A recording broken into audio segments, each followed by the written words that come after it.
예전 과거 시험을 보러 가는 선비가 있었습니다.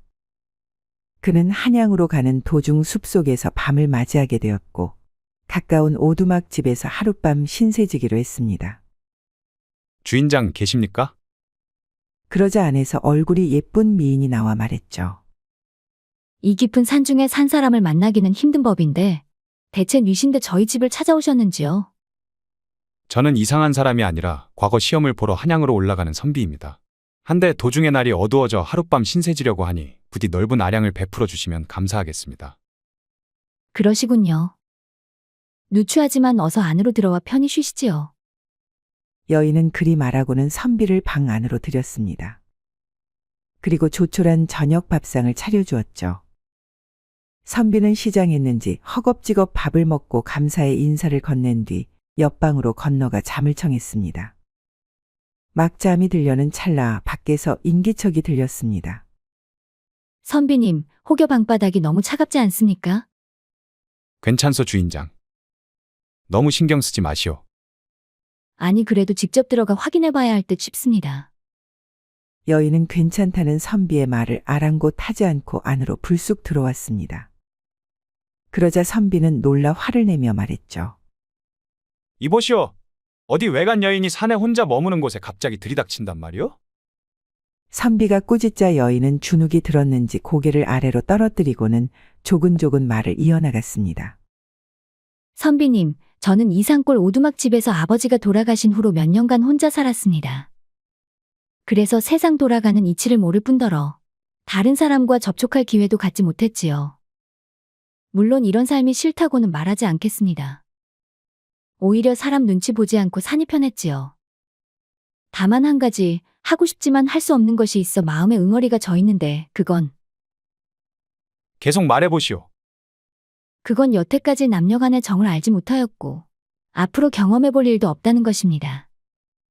그리고 그런 저희 팔자를 알기에 사내를 생각지 않고 살았는데 오늘 선비님을 보니 알 수 없는 감정이 가슴속에서 요동치고 연모에 싹이 튀어나오는 것이 아니겠습니까?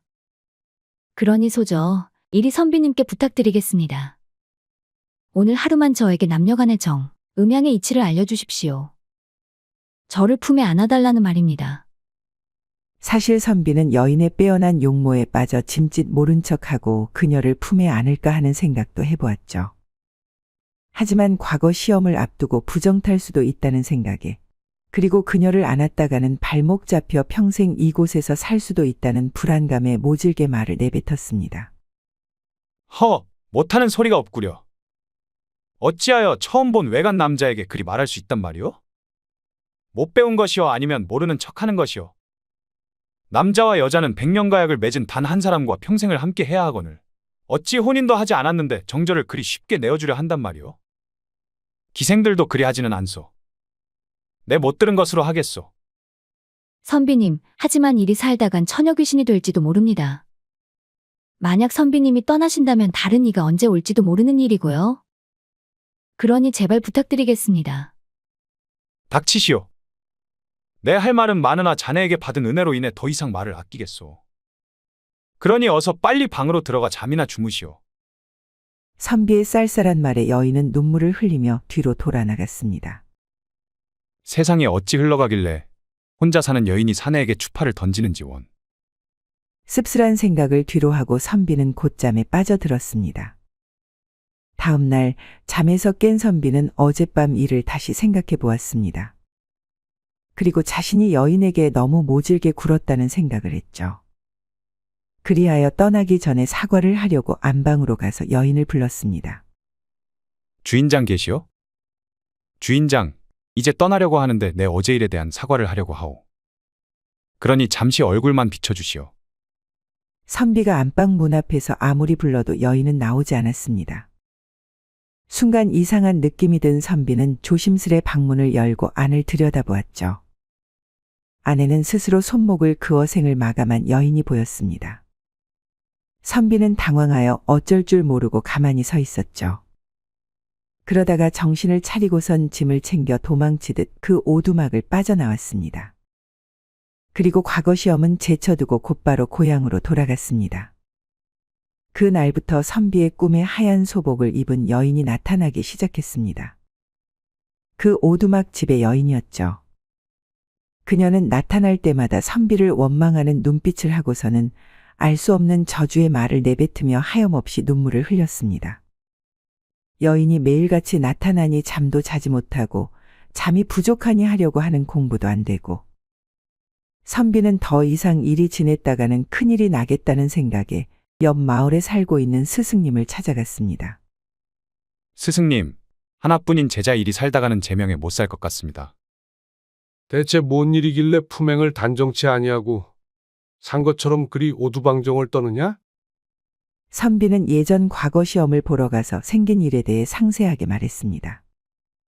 그리고 그 이후로 여인이 계속 꿈에 나타나 죽을 지경이라는 얘기를 했죠. 그의 얘기들 듣고 덕망 있는 군자였던 스승은 한참을 생각하고는 말했습니다. 이래는 권도, 즉 그때의 형편에 따라 임기응변으로 일을 처리하는 방도가 필요한 법이니라. 일처리는 정당하였으나 마음 씀씀이는 야박하였으니 어찌 해가 없을 수 있겠느냐.